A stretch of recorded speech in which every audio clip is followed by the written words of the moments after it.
The next day I saw it on the television. They found a decomposed body, badly burned, down Burley railway station. I know I bought them clothes and it just fits. What little bits what they found on a body. But I just rung up one morning.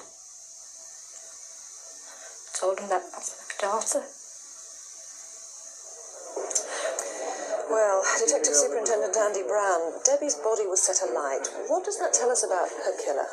It's probably the act of a desperate man, an attempt to try and conceal her identity, or at least try and get rid of the evidence that might have connected him to the murder. It did delay us identifying Debbie's body, and we have had difficulties since with some of the problems. Now, she was last seen on the evening of the 4th of January. Her body was found on the 14th. When do you believe she may have been killed? We think she actually was killed shortly after she left Big Lil's pub in the city centre of Leeds.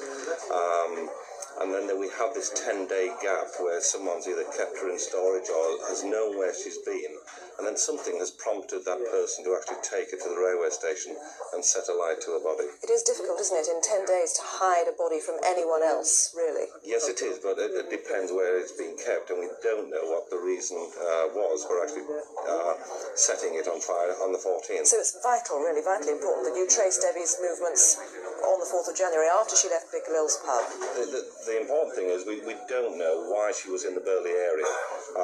It may well be that it's the murderer is from the Burley area, and that's why she's ended up in that area. We have not found any friends or any pubs that she's visited. It's a mystery why she's actually ended up in Burley. Now, the person that we saw in that reconstruction, a so-called friend called Gary, you traced a lot of her friends, but you haven't managed to trace him.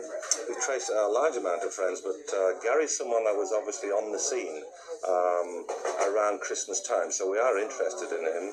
He hasn't come forward. We know that he went to a home in Beverley Terrace. He went with another man on one occasion.